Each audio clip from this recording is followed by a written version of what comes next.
நாம் இப்போ சுண்டக்காய் பொடி நுணுக்க போகிறோம். உடம்புக்கு எல்லாத்துக்கும் ரொம்ப நல்ல சுண்டக்காய் பொடி. இப்போ இதை உளுந்தம்பருப்பை நல்லா செவக்க வறுத்துக்கிற போகிறோம். இப்போ நல்லா அந்த கருவேப்பிலையும் மிளகாயும் நல்லா வறுபட்டுருச்சு. மிளகாயோட நிறம் மாறாமல் அந்த கருவேப்பிலையும் நல்லா வறுபட்டுருச்சு. இப்போ நம்ம இதை எடுத்து கொட்டி வச்சிடலாம்.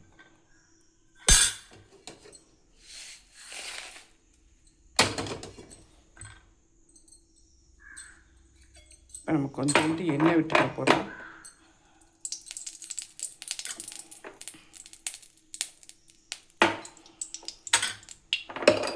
எல்லாம் இந்த பெருங்காயத்தை பொரிய விட போகிறோம். நான் கட்டி பெருங்காயம் போட்டுக்கேன், நீங்கள் தூள் பெருங்காயம் வேணாலும் போட்டுக்கலாம்.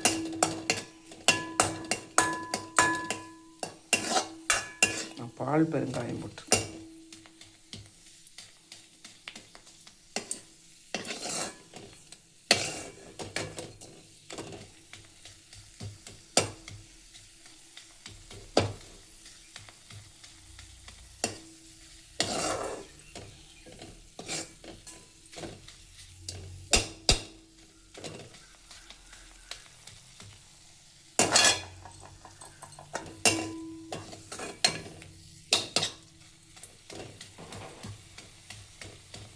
இப்போ பெருங்காயம் நல்லா வறுபட்டுருச்சு ஃப்ரெண்ட்ஸ்.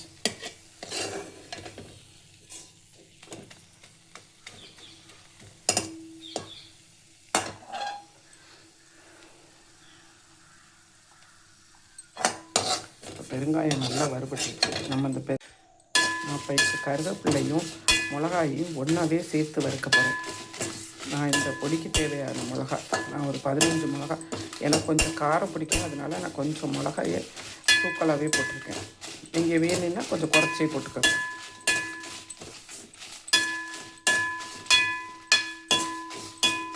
கைவிடாமல் கருகி போகாமல் அந்த நிறம் மாறாமல் கருவேப்பிலையும் வறுபடணும், அந்த மிளகாயும் நல்லா வறுபடணும்.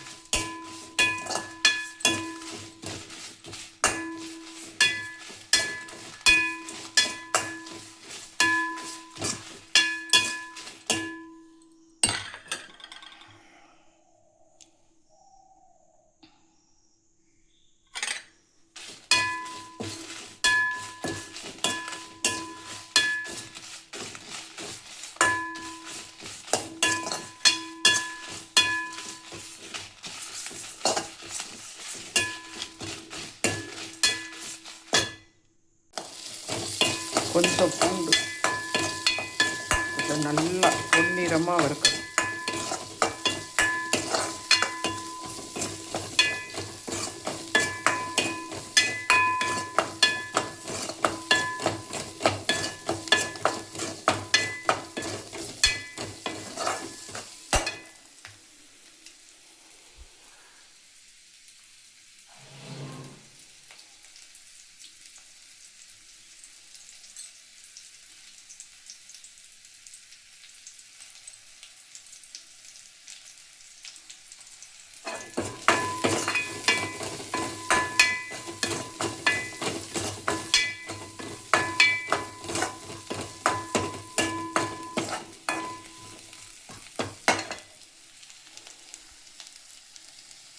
நம்ம இடிகளில் போட்டு இதே மாதிரிக்க எல்லாத்தையும் இப்படி 2 ஒன்றா நச்சு வச்சுருக்கோம். இப்போ எல்லாத்தையும் இதை நல்லா நெய்யில் போட்டு வறுக்க போகிறோம்.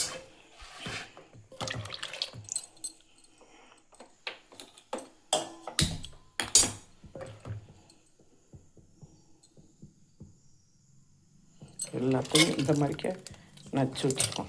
இதை தண்ணியில் போடாமல் போட்டால் கருப்பு போயிடும், அதனால் இதை நான் தண்ணியில் போட்டு வச்சுருக்கேன். புளியை நல்லா வறுத்துட்டோம், இப்போ வறுத்து வச்சுட்டோம். இப்போ சுண்டைக்காயை நெய்யில் போட்டு நல்லா வறுக்கிறோம். நெய் எதுக்கு ஊற்றுறோம்னா அந்த சுண்டைக்காயோட கசப்புத்தன்மை இருக்கும், அதில் நெய்யில் போட்டோம்னா நல்ல ஒரு ஃப்ளேவர் கிடைக்கும். அந்த கொஞ்சம் கசப்புத்தன்மையும் கொஞ்சம் கம்மியாக இருக்கும், நம்மளுக்கு சாப்பிட்றதுக்கு சோத்தில் போட்டு சாப்பிட்றதுக்கு கொஞ்சம் நல்லா டேஸ்ட்டாக இருக்கும். அதனால தான் நம்ம சுண்டைக்காயை நெய்யில் போட்டு வறுக்கிறோம். நல்லா சுண்டைக்காயை வந்து மொறு மொறுன்னு வறுக்கணும். கருகி போகாமல் நல்லா நம்ம வறுக்கணும்.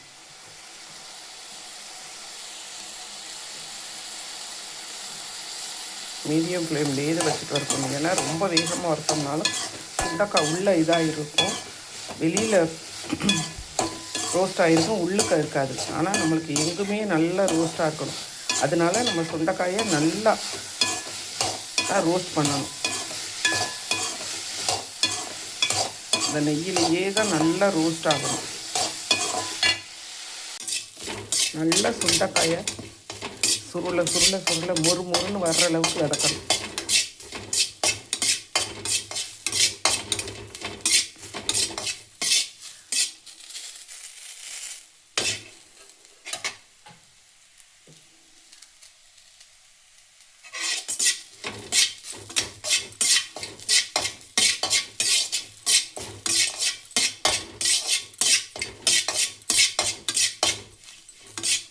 லைட்டாக கொஞ்சம் மொறுமொறுன்னு ஆயிடுச்சு. இன்னும் கொஞ்சம் நேரம் வறுத்துட்டா நல்லா மொறுமொறுன்னு ஆயிடும். சுண்டைக்காயை வறுக்கிறதுல தான் இருக்குது. நல்லா நெய் போட்டு நல்லா வறுக்க நல்ல ஃப்ளேவர் சூப்பராக இருக்குது. சுண்டைக்காயோட ஃப்ளேவரு நல்லா வறுபடணும். எங்கள் வீட்டில் ஃப்ரெண்ட்ஸ் ஜன்னலுக்கு நேராக சூரியன் இருக்கிறதுனால கொஞ்சம் வீடியோ கொஞ்சம் ஒரு மாதிரி இருக்குது, மன்னிச்சுக்கோங்க. சூரியன் எங்கள் வீட்டு அடுப்படிக்கு நேரடியாக அப்படியே இருக்கும். அதனால் கொஞ்சம் அந்த ஒரு இது பண்ணையில் கொஞ்சம் அந்த ஒளி வந்து வருது.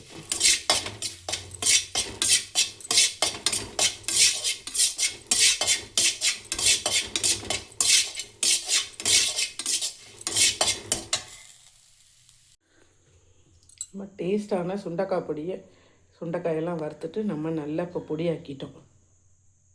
சூப்பரான சுண்டைக்காய் பொடி. இதை நெய் போட்டு நம்ம சாப்பிட்டோம்னா சோத்துக்கு சாப்பிட்லாம், இட்லி தோசைக்கு எல்லாத்துக்குமே சாப்பிட்லாம். ரொம்ப சூப்பராக இருக்கும். நீங்களும் இந்த சுண்டைக்காய் பொடியை செஞ்சு பாருங்கள்.